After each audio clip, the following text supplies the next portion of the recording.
Okay, once again, good afternoon to you, my dear students. Today is May 17th, Saturday, May 17th, 2025. We want to do the use of charts, using Excel to draw charts. So that is our major topic today. So if you look at what I have been doing, you will see that I try to show you this note. This is a note given to you before. So this is my note given to you before. So from these notes, around the topic, create basic charts in Excel. This is my introduction. Charts are one of the most powerful features in Microsoft Excel of visualizing data.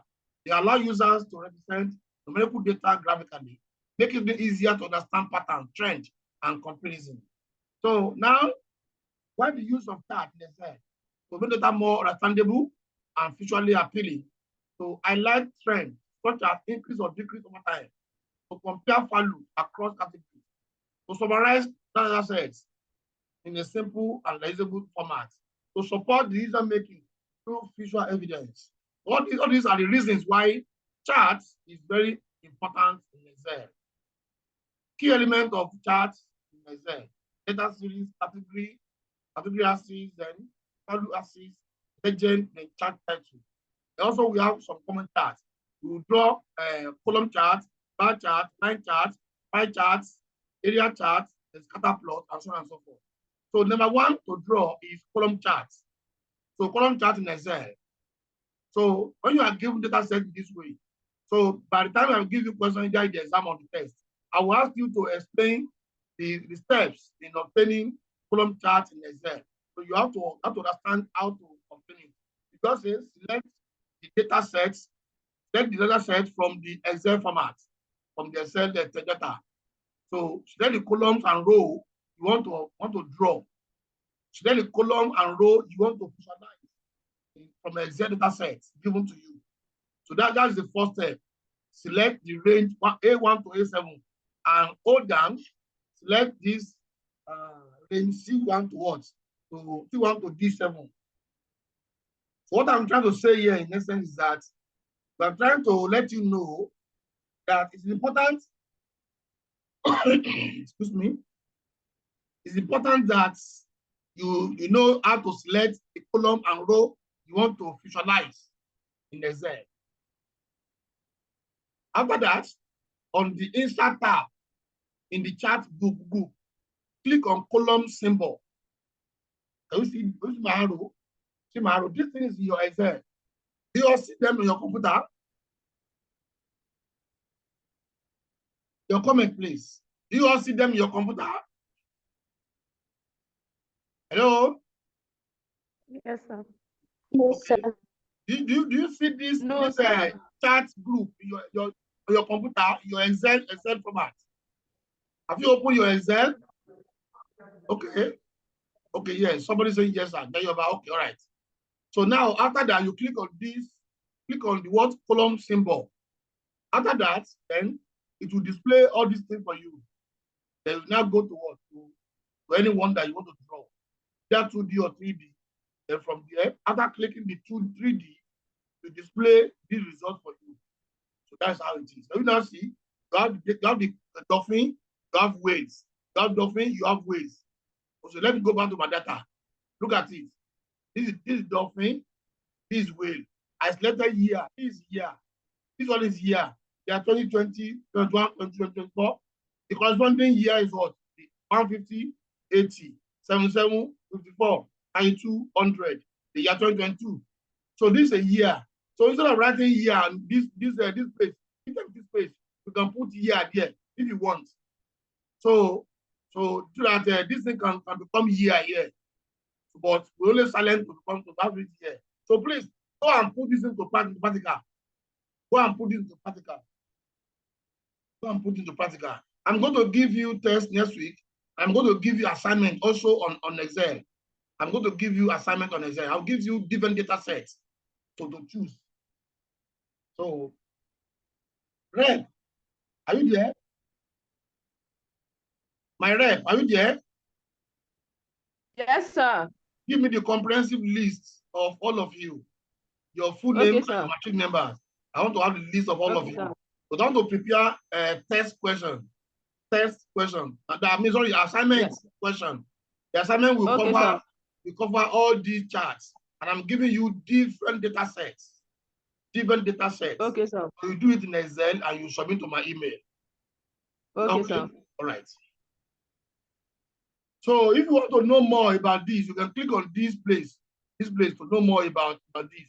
Click on this link, it will take you to a website where you can know more about column charts.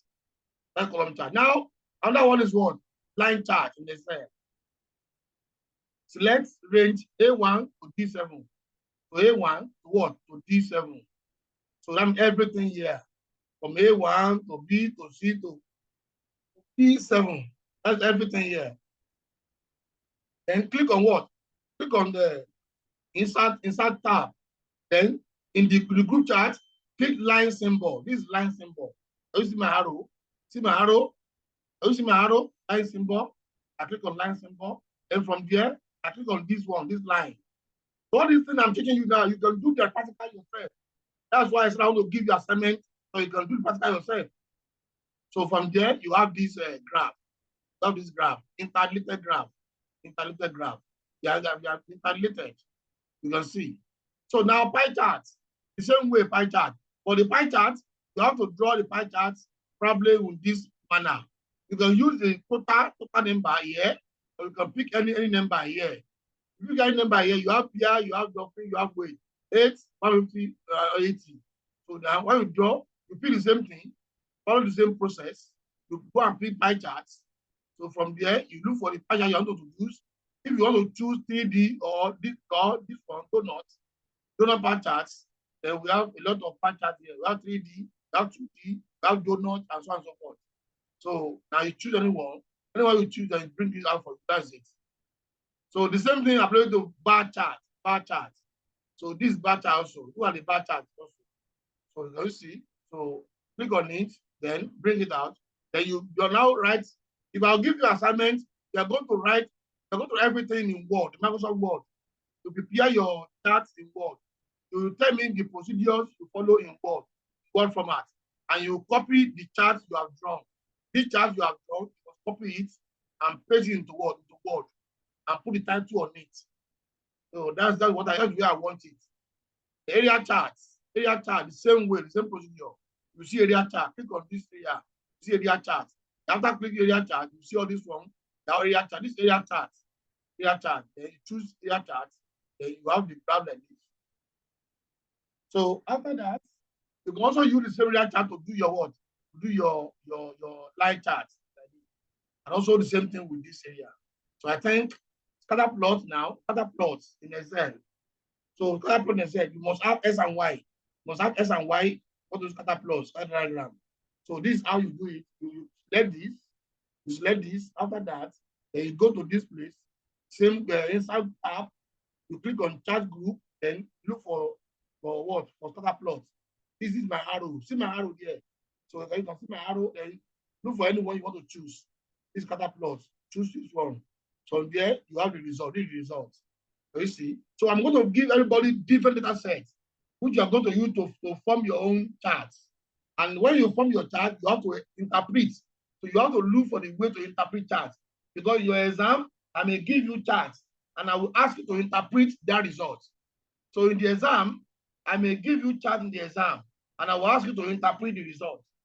So that means you must know how to interpret. Look at this chart now. This graph, now look at it, where it moves like this. So it moves in this direction. That means there is a what? There is a positive correlation between X and Y. So, and when you have positive correlation between X and Y, the meaning is that when the salary increases, price also increases. And when price decreases, salary also decreases, and vice versa. That's the meaning. You have straight line charts, straight lines. This is a straight line. You see that this is straight line. This is a straight line. So, and data series in Excel. So this is the format. So all these things I gave you, you have the chance to go and do them practically yourself to know how they are formed. So I will give you data sets. and I will ask you to draw at least 10 charts. You have to draw 10 charts for your what? And you have to interpret your charts. And you have to tell me the steps you follow in drawing your charts. So that will enhance your mark greatly. Then Gantt chart. Which are you Gantt chart when you're writing project or you're writing proposal? Gantt chart. Look at the Gantt chart now. Build a house. Then this is a Gantt chart. Foundation, wall, roof, and so forth. All these things I'm going to give you in the exam, please. Make sure you know how to do it. The exam is written, but I may give you the what? I may give you the question. I will ask you to tell me the procedures or the steps to follow in drawing a Gantt chart. Can you see the graph? Okay, sir. So, Okay, sir. And also, I may give you graph myself, and I ask you to interpret that graph for me. Interpret that graph for me. So that's why you have to know how to interpret the graph. So you have to interpret the graph. So that's how it is to the end. Any question? Any question? Are you okay with it? Any question? I'm expecting your question. Any question, please? Do you have any question, please?